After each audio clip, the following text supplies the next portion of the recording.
really is. The back seat has a ton of room. Hello. Ooh. I didn't realize this would have a third row of seating. Consider me wowed.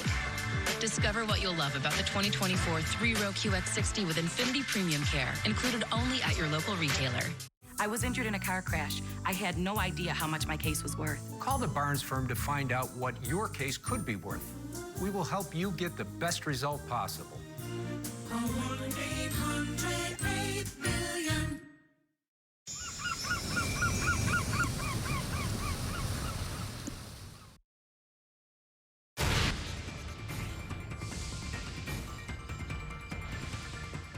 This is the KTLA 5 News at 4. I'm Samantha Cortese. And I'm Sandra Mitchell. We are following breaking news right now. It is an unlawful assembly just declared for a pro-Palestinian protest.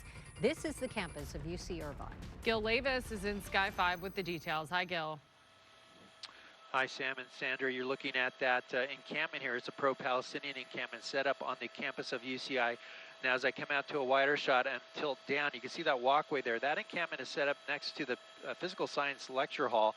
As I tilt down and show you the response by law enforcement here from all over Orange County, as I zoom in, they have set up skirmish lines here on this walkway that leads up to that encampment. You can see a large group of sheriffs, Orange County sheriffs there in the green, surrounded by other law enforcement officers, a group of California Highway Patrol officers here nearby in the parking lot, as well as multiple more officers that continue to stream in to the campus right now. But we understand this group, they call themselves UCI Divest. They're on social media and they're calling for the university to divest from companies and organizations that support Israel.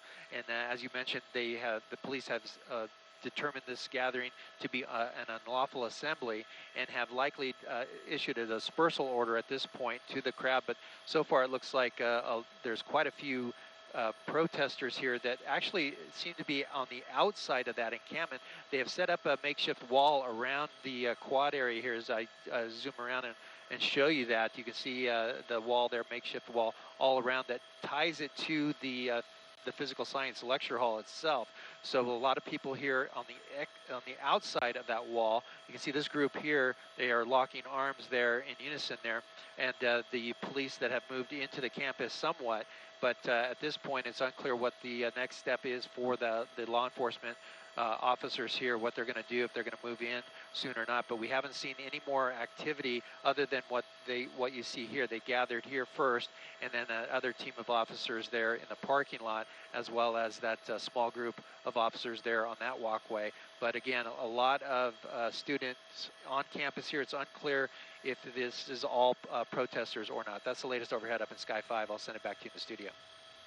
Just one question for you really quickly. UCI sending out text message alerts to their students saying it was a violent protest. Do you see any sign, Gil, of any violence there? No, in fact, Sandra, when we arrived, it looked just like this, what you're seeing. We didn't see any kind of violent actions. We didn't see the police interacting with any of the protesters or any of the groups here on campus. As I come out to a wide shot, you can see it's kind of isolated here to the south side of the campus right now, but so far no sign of any kind of physical violence that we've seen since we've been here. We've been here about a half hour now. All right, Gil, thank you for keeping us posted. We'll check back in if anything happens at the campus of UC Irvine. Also at 4, another wave of violence on public transit in Los Angeles County. And now even fed-up lawmakers are demanding action from LA's metro system. In the past 2 months alone, we've seen stabbings, beatings, even a bus hijacked. And in the past 2 days, one person was attacked with pliers, 2 others stabbed in incidents which began on metro property. KTLA's Mary Beth McDade live in downtown LA with the details and now even more calls for action. MB? Hi there, Sandy and Sam. Well, that's right. And, you know, in response to all this violence, Mayor Bass's office says that she is actually drafting an urgent motion as we speak. This in response to cries to keep passengers and operators safe grow louder. After 3 violent attacks on the metro in a 24-hour time period this week, one city councilman is demanding action. I think the ridership wants safety. They deserve safety on our subway systems. They deserve safety on our bus systems. Your expectancy should be, if you get on the bus in the city of LA, if you ride the subway in the city of LA, that you're not going to be stabbed, that you're not going to be harassed, that you're going to be able to come back home to your family and to your children.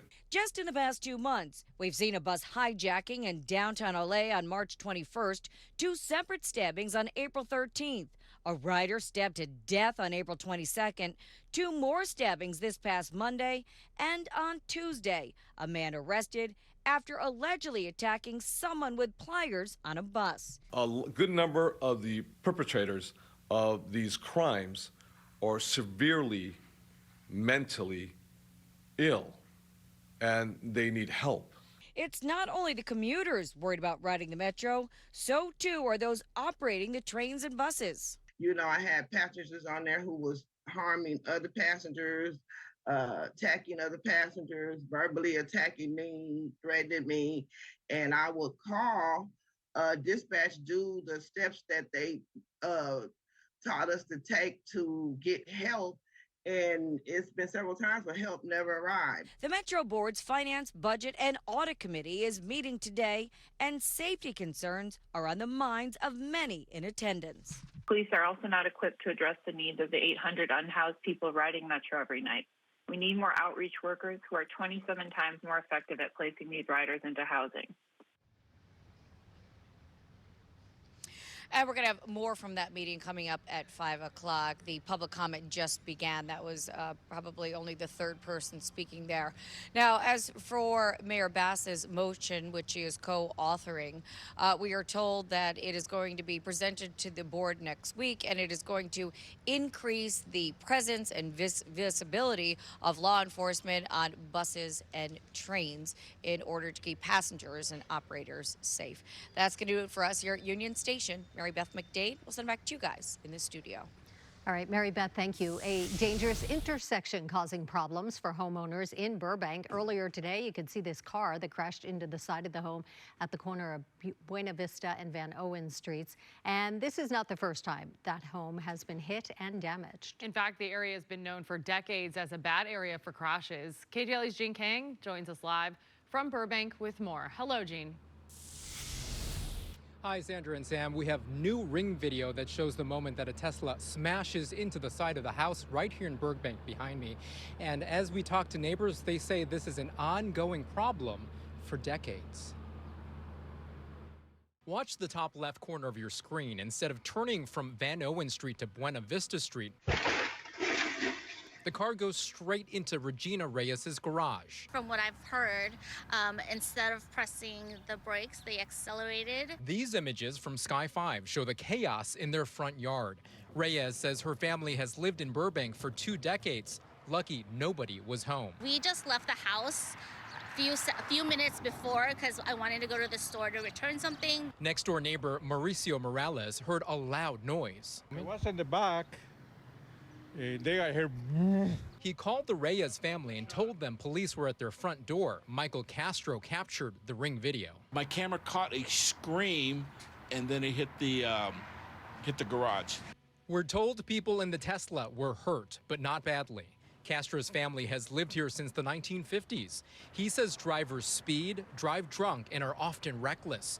Neighbors point out that the pink house at 1838 Buena Vista Street is known as the most accident-prone house in the county, with multiple LA Times articles from the 70s and 80s showing how dangerous the intersection really is. A lot of accidents at the corner house. When I was growing up during the summertime, about 1, 2 o'clock in the morning, there was a large crash. Everyone knew to walk to the corner house. So this gray house, that was the first time a car hit the gray house. So what's being done about this big problem? The city of Burbank over the years has installed dividers as well as barricades, but neighbors say that's not enough. Unfortunately, drivers still go way too fast. We're going to talk more about that at 5 o'clock. Reporting live here in Burbank, Jean Kang. Back to you in the studio. Jean, thank you. This pharmacy in Chatsworth was not on fire. You see all that smoke? It's actually from a fog machine. Police say it scared off burglars. It happened early this morning on Devonshire Street. That's where police say those guys broke into a home health care facility before smashing through a wall into the pharmacy. Police say it appeared the crooks made a